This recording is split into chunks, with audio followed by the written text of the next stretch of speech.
That's an angry snake. No, most of my childhood.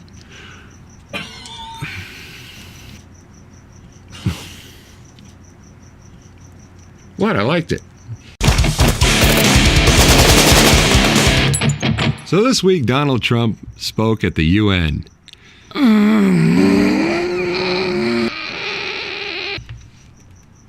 Don, you got the job. There weren't a lot of voters in that room. Stop doing that. He spends the first 2 minutes talking about all the accomplishments his administration has made up to this point. So what?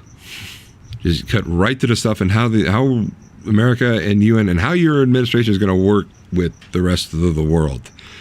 And as we saw, some of that pretty problematic. Now, if you were a libertarian, there's a lot of things that you liked about the speech. And admittedly, there were some things that I liked about the speech myself. Talked about how he, as the president of America, needs to put America first and acknowledge that every other leader out there should put their country first. Peace through strong, sovereign nations. That's the good part. Then he starts talking about how the problem in Venezuela is that socialism wasn't executed properly is because it was executed properly. Don, how many socialist countries were represented in front of you? Don, stop. But I digress.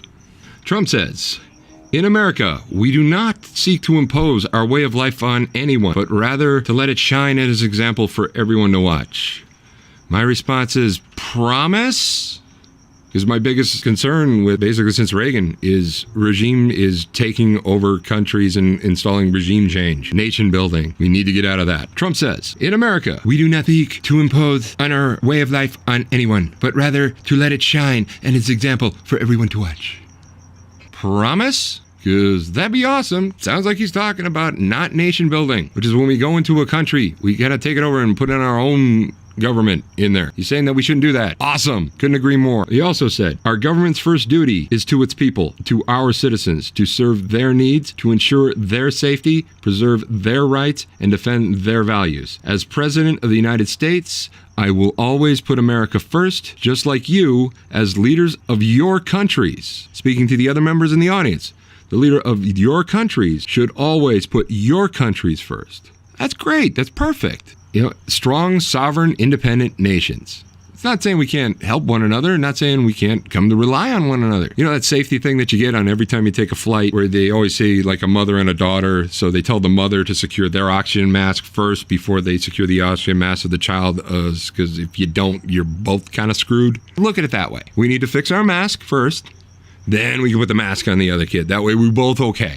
That's a good part of the speech. Yay, Trump! The United States will be a great friend to the world, and especially to its allies, but can no longer be taken advantage of in this one-sided deal where the United States gets nothing in return. As long as I hold this office, I will defend America's interests above all else. Basically the same part of the first one, but I will defend America's interests above all else. It sounds a little troubling, but as long as he really respects that first part of what he said about everybody should think about its citizens first, and I think things will be okay. The diverse nations of the world, this is our hope. We want harmony, friendship, not conflict and strife. We're guided by outcomes, not ideology. We have a possible policy of principled realism rooted in shared goals, interests, and values. Nothing wrong with that. This is about as beatnik as he's going to get. Take it. I don't necessarily want to imitate him when I don't want to mock him. If he says something good, yes, I'm not doing the Trump voice. But when he starts going stupid, I'm going to do the Trump voice. Let's not mock him if he's doing something good. Now, unfortunately, Trump didn't really brush on China and Russia. All he literally said was, we must reject threats to sovereignty from the Ukraine to the South China Seas. Obviously, that's a reference to Russia taking back the Crimean Peninsula and Crimea in the South China Sea is taking sandbars and turning them into islands, which then they'll become sovereign territory of China, which that's like one of the biggest shipping ways in the world. So basically, they make more China land, they'll claim it in the name of China, and then all the area around it will be their waters, not international waters, so they'll have complete control on it. That's gonna be a problem when they finally put that one down. So that's a kick in the can down the road. Now here's where the speech kind of takes a turn, but let's do the highlight. The United States is great and patient, but it's forced to defend itself or its allies. We will have no choice but to totally destroy North Korea. Rocket Man.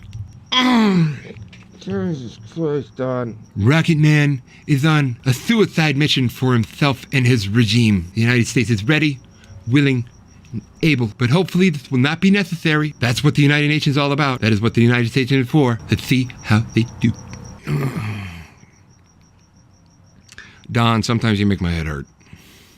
The United States has a great strength and patience, but when it's forced to defend itself against its allies, and we will have no choice but to totally destroy North Korea.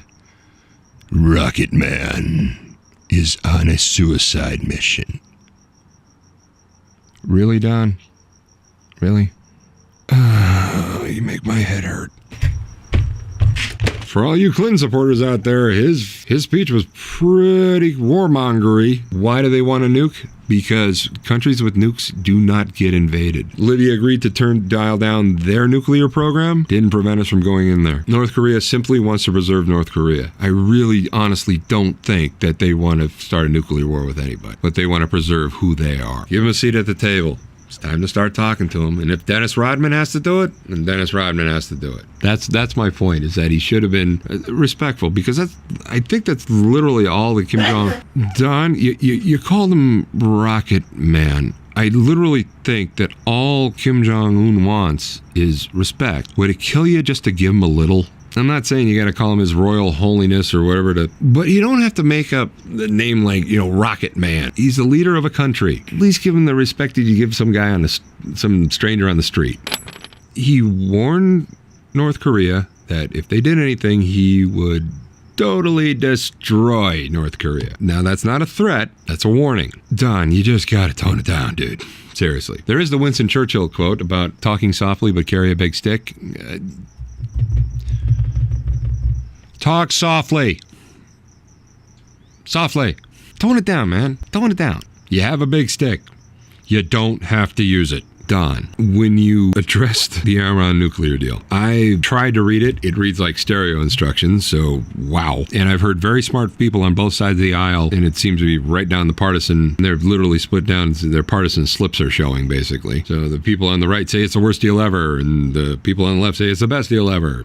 I don't know. Somewhere in the middle, it's probably true. But from what I understand, it gave them, within 10 years, a legal route for them to have nuclear weapons. I don't think anybody should have nuclear weapons. There are variations of people who I'd like to have them less, and Iran is one of those.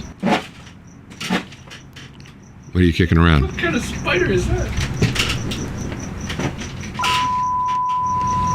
It's not huge, but it looks different from anything I've seen. Where's he at? It's right there under the tripod. Trying sort of towards me. I'm gonna kill it. Yeah, just kill it.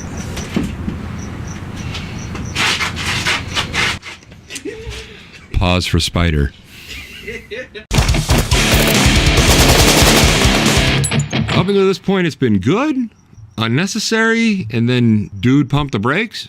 He didn't need to send North Korea a message. I just think he needs to just tone down the message. Now, when he starts talking about Iran, rather than using its resources to improve Iranian lives, its oil profits go to fund Hezbollah and other terrorists that kill innocent Muslims and attack their peaceful Arab and Israeli neighbors.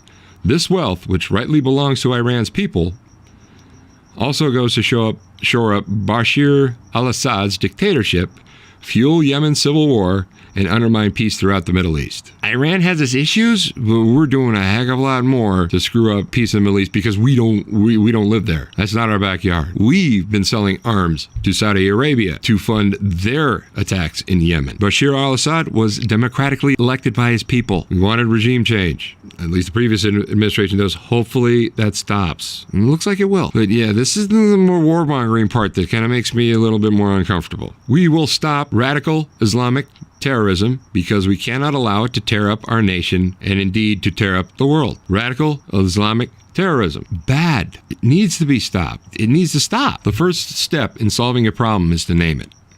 And he does. Now let's try and solve it. He further goes on in Syria, We seek a de-escalation of the Syrian conflict and a political solution that honors the will of the Syrian people. The actions of the criminal regime of Bashar al-Assad, including the use of chemical weapons against his own citizens, even innocent children, shock the conscience of every decent person. No society can be safe if banned chemical weapons are allowed to spread. That's why the United States carried out a missile strike on an airbase that launched the attack. We shouldn't be involved in anything in Syria.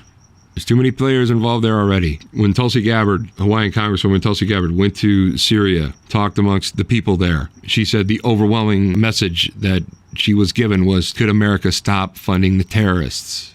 The people who weren't terrorists are the ones that voted Bashar al-Assad as their president. We need to respect that. And as far as the chemical weapons attack, I'm hearing reports that it wasn't much of an attack. It wasn't Bashar al-Assad's government that actually instigated the chemical attack. I.e., it should be looked into a hell lot more by people a hell lot smarter than I am. As far as the Syrian de-escalation of the Syrian conflict, that seems to be happening as it is. There's been a ceasefire that's somewhat worked for the last month or two. What I'm most worried about is the previous Obama administration wanted regime change, and a lot of the high members of the government hearings that nobody watched on C-SPAN basically saying that they wanted regime change in Syria. That's not our place. That's not what we need to do. As far as the bombing of the airstrip, was it warranted? There's a lot of people saying that the Syrian army was bombing a rebel encampment in this village and it blew up a depot of chemical weapons that were previously there being held by the rebels. Therefore, bomb goes, chemical weapons go off, boom, and it goes. I'm not trying to condone or forgive anything that happened there. It's not our fight. It's not our war. That's my main message here. And people are still investigating that as much as you can in an area where there's like war going on. Go figure. We may never know. Let's just pump the brakes on Syria and let them figure it out. All right? Let themselves figure it out. Okay, Don? Please. For the cost of resettling one refugee in the United States, we can assist more than 10 in their home region. Out of the goodness of our hearts, we offer financial assistance to hosting countries in the region, and we support the agreements of the G20 nations, and that will seek to host refugees close to their home countries as possible. This is the safe, responsible, and humanitarian approach. That's great. When you want to start talking about immigrants and refugees, they're two different things. The refugees don't necessarily want to come to America. They just can't be where they're at because of either war, famine, or some sort of skullduggery. It's probably for the best if they're given help, i.e. a place to stay, medical care, food, closer to where they lived. You know, the culture is probably closer to theirs. Ideally, when bombs stop falling, they can go back home. So I'm going home. They want to go home, so let's help them there. Good. Would you rather help one person come here or help 10 people there? Just simple math, people. Good. He did something good. Yay. Now, the next part of his speech, you guys here, help me out with this. The United Nations is one out of 193 countries in the United Nations, yet we pay 22% of the entire budget and more. In fact, we pay far more than anyone realizes. The United States bears an unfair cost burden, but to be fair, if it could actually accomplish all of its stated goals, especially the goal of peace, investment would easily be worth it. Okay, so the hard numbers are 22% of the budget. We are, because those are based off of GDP. We're the most successful nations in the United Nations. Therefore, the amount that donated in is based off how successful you are as a nation. So therefore, next year, if we're not doing so well, we donate less. And it goes for any other country that's involved in there. Now, Don, when you say the United States bears an unfair cost burden, but to be fair, if it actually accomplished all of its stated goals, especially the goal of peace, this investment would be easily well worth it. So, Don, what do you think that we're not getting out of the UN? What are the goals that aren't being met? So I'm going to file this one under K. Don, you got to let us know what you mean. All right, what do I want to talk about? Oh, at the end of Trump's speech, he ended on a good note. Our hope is a word and a world of proud, independent nations that embrace their duties, seek friendship, respect others, and make common cause the greatest shared interest in all.